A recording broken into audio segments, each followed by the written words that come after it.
up your YouTube, search for Stukeley Meadows, watch on your big screen. Or another device if you're at home. Get yourself comfy, this could take a while. What a happy scene. Something new every day for your long-term memory. This is so exciting, it is nearly time for a Stukeley assembly.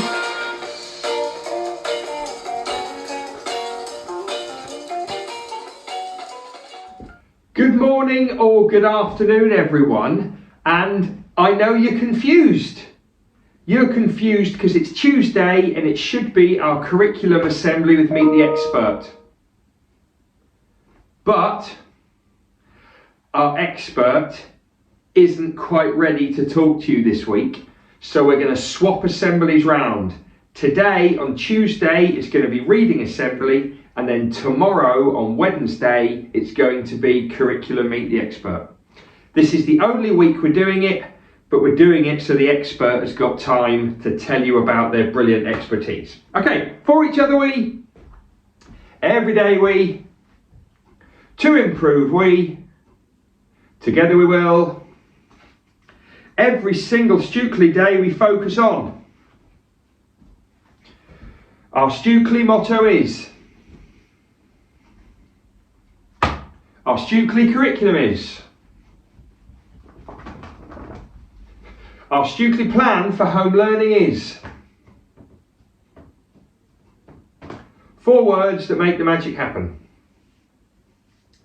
Yes, they do. Right, let's slant, everybody. I want you ready for reading assembly today. Sitting up, please. Listening. Answering questions when I ask you to. Noting your resources. You don't have any resources today. I do. And tracking the speaker. I am the speaker. Let's do this. Right. Okay, so we're going to finish off our reading book today. I've read it and I've had to tone it down a little bit. I've had to take some of the details out because it was pretty bad ending, pretty rough, brutal ending. But before we get onto our book, we've got a little bit of author time. And I'm going to do something completely brand new today. Teachers, staff in the classrooms, I'm going to ask you to pause the video and then you're going to give your class 3 or 4 minutes. And all I want is for children that are confident and brave and children that want to talk, one at a time, can they share one of their favourite books from the last few weeks and tell you what the book was called, who the author was, and a little bit about the book. So basically you're giving a bit of a book review. You're telling us about books that you've read. So pause the video, 3 or 4 minutes, get a few children to share, and then I'll see you on the other side.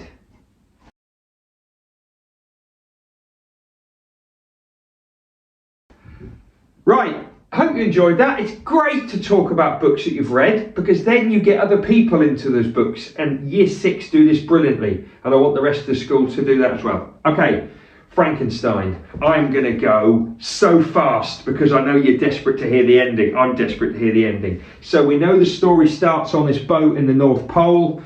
The captain of the boat has seen this kind of weird creature running along and a man running along. The man ends up on the ship. He's not very well and he says, I'm going to tell you how I ended up here. So that's kind of the end of the story at the beginning. Then Victor Frankenstein, he tells us his story. He says he went to university in Ingolstadt. He wanted to make a human. He wanted to make a creature. He managed to create this monster, this creature, this beast. There's the beast, and then the beast escapes, and Victor runs away because the beast is so violent and he's scared of him. Victor then falls into this sleep. He has this fever where he doesn't wake up for ages. When he does wake up with his friend Henry, the monster's gone, but Victor hasn't told anybody that he's created a monster. Then he hears about his brother dying back home in Geneva. It was his brother, right? Yes. And then he learns that his maid or a lady friend of his has also gone missing. He goes back to Geneva, thinks he sees the monster and he does see the monster. Then he meets him up in the mountains, and they have a chat. The monster tells Victor all about his life. People hated him, people were scared of him. He then got angry with people, and he did actually hurt people, and the monster wasn't happy about that, but he said, people didn't give me a chance. Then he says, Victor, make me a bride, make me a friend, make me a partner. Victor says, no, no, no! But then he decides to. So Victor goes off to Scotland with his friend Henry, goes to over a lake to a dark house, and there he tries to make Frankenstein his bride. Victor sees him, goes into this rage and kind of smashes everything up and stops doing what he was doing. Then we find out that Victor's friend Henry is found really badly injured, and everyone thinks it's Victor because Victor has been in the lake throwing kind of the body of the bride into the water because he was trying to get rid of it. They think that he's killed Henry, but he hasn't. We know that the monster has, because the monster's coming after Victor. We don't think the monster wants to hurt people, he just wants to be understood. Then Victor and Elizabeth decide to get married, even though they're a bit worried about it, because they're worried that the monster's going to come back. But they decide to do it, and we're now going to finish the story. We've got a couple of chapters left. This one is called Wedding Night. Victor did not warn his family about the monster. He was sure that they would think he was crazy if he told them that he'd made a monster who'd escaped. But as the wedding got closer, he became more nervous and nervous. He decided to carry things to help protect him in case the monster pounced. He was always on the lookout. Every noise he heard, every footstep he heard, he was worried about the monster. Elizabeth could see that there was something wrong. "What's the matter?" she begged. "I'll explain after we're married," said Victor. "I don't want to have any secrets from you, my wife. When you're my wife, but now, please don't ask me questions." The wedding took place one sunny morning. It was a small family wedding. Happy times. After the ceremony, the newlyweds went off for a honeymoon in Italy. It was a beautiful journey past clear lakes and calm mountains. It all seemed so peaceful. Victor began to hope everything would be all right. The sun was sinking by the time they arrived at the hotel. I am starting to get a bit nervous now. Determined to keep Elizabeth safe, Victor asked her to go upstairs while he looked around. He checked everywhere, nervously, holding his hands near his pockets in case he had to get the monster. "I think the monster has given up," said Victor with relief. Then he heard a scream. "Elizabeth!" He raced upstairs, but it was too late. He could not find Elizabeth anywhere. She had vanished, although he did see her wedding dress. He did see the dress that she was going to wear for dinner laid on the bed before she could get changed.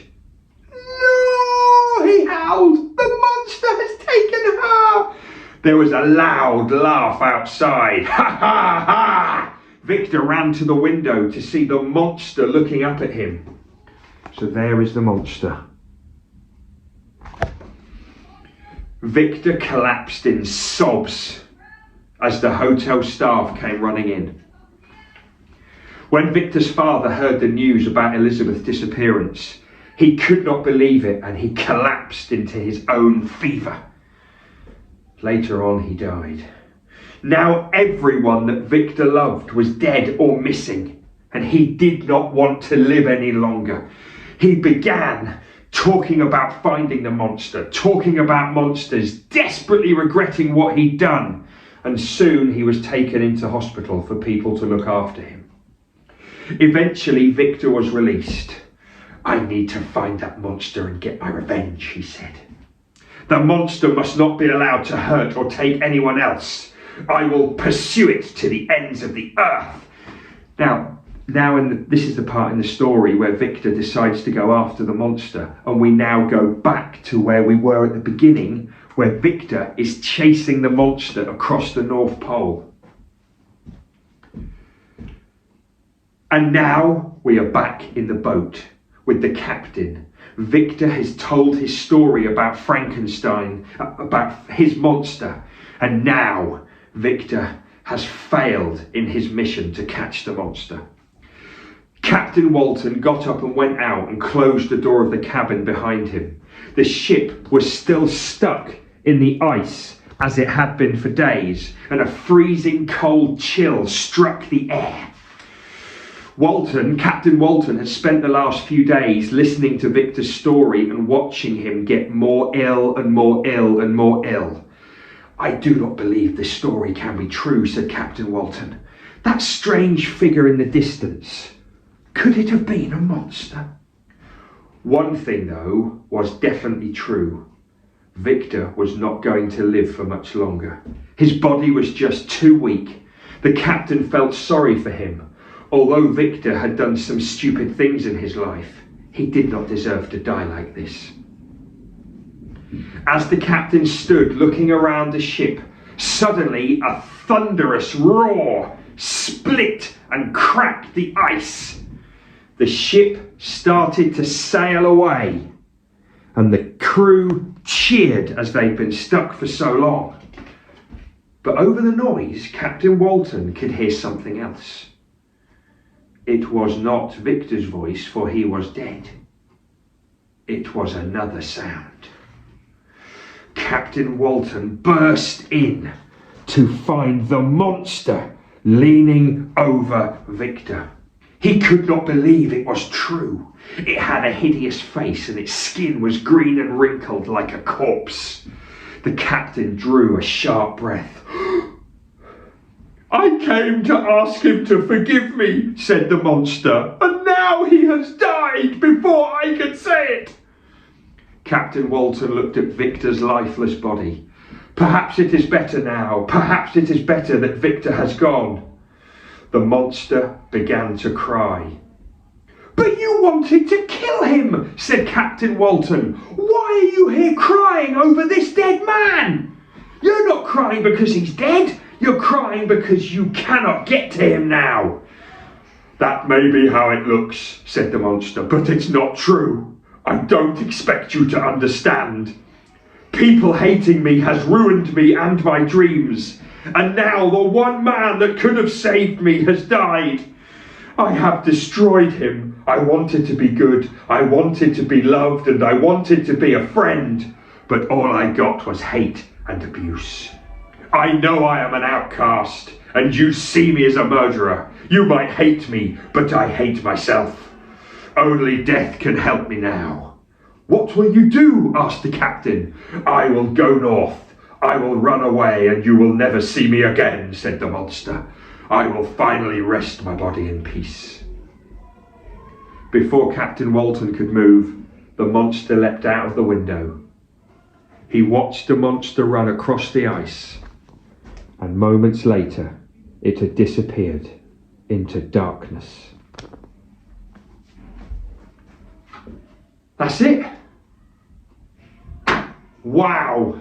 Now, I did have to change a bit of that story because it was a bit brutal. It would have been a bit tricky for some of you. But what do we learn? Well, what we learned from that is that Victor created a monster. The monster was not accepted, was not loved, was not looked after by anyone. So he ended up being hated by people. He ended up hurting people, taking people. Some people died. And right at the end of the story, when Victor was almost ready to get his revenge and say, "Why have you done this to me and my family?" And Victor died too, and the monster escaped, never to be seen again. I hope you've enjoyed that. I mean, lots of twists and turns. Mary Shelley, who wrote the full version, that was the abridged version. I mean, great story, very famous, and has been made into lots and lots of films, as you and your family will know. Right. Thanks for listening to that. Now, Cheerboo Song or Silence. I made a mistake last week, didn't I? Yes, I did. Last week, I should have put in Mrs. French's video, but I clicked the wrong button and I put in Mrs. Woolner instead. So Mrs. Woolner got to be seen again. I mean, that's not a bad thing, is it? Especially when you get Did she get a cheer? I think she got a cheer. But this is the Mrs. French video, which should have gone in last week. Over to you. Will they get a cheer or will they get a boo? With either one there must not be violence. They may well get a song, but it will not last that long. We really hope they do not get silence. Hello everybody, and welcome back to the Cheer, Boo, Song or Silence studio. Behind the curtain we have Mrs. French, part of the Year 2 team, and this is her first time on Cheer, Boo, Song or Silence. What do you think she's going to get when she emerges from the curtain? Is she going to get a cheer, a boo, a song or silence? Oh, feels good, feeling good. Out you come, Mrs. French!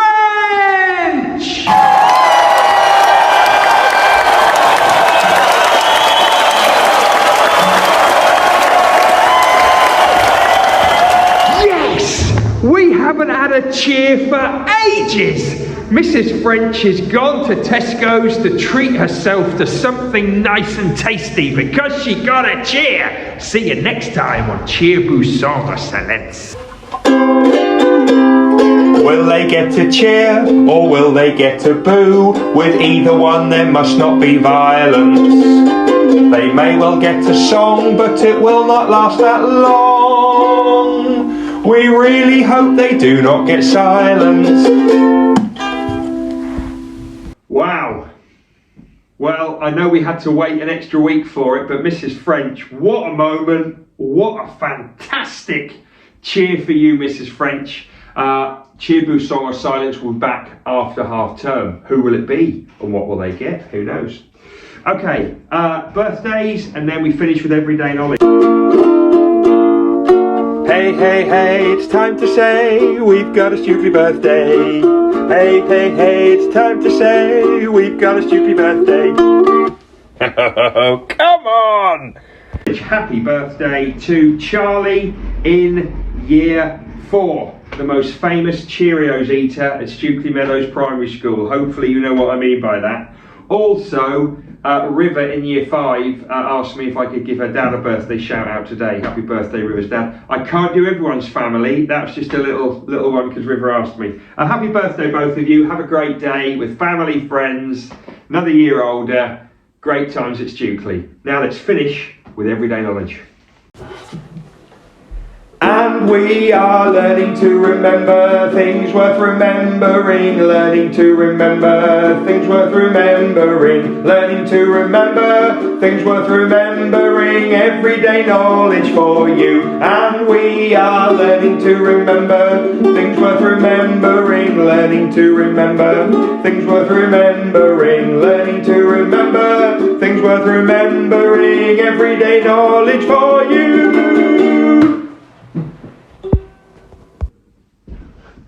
In which year was the Great Fire of London?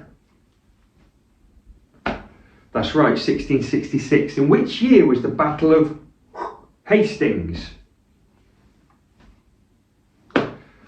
That's right, 1066. In which year did England men win the World Cup? 1966, that's correct. In which year was the Battle of Bannockburn? That's right, the year 1314. In which year was Charles Dickens born?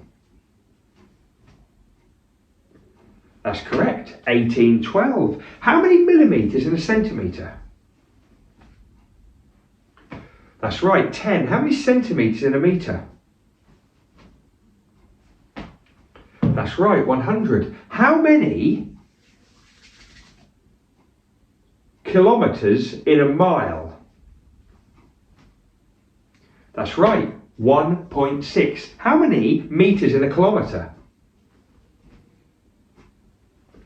That's right, 1,000. How many years in a decade? That's right, 10. How many years in a century? That's right, 100. Let's go through the months of the year. January, February, March, April, May, June, July, August, September, October, November, December. How many days in a week? That's right, 7. 1 times 4 is, 2 times 4 is, 3 times 4 is, 4 times 4 is, 5 times 4 is, 6 times 4 is, 7 times 4 is, 8 times 4 is, 9 times 4 is, 10 times 4 is, 11 times 4 is, 12 times 4 is. See you next time.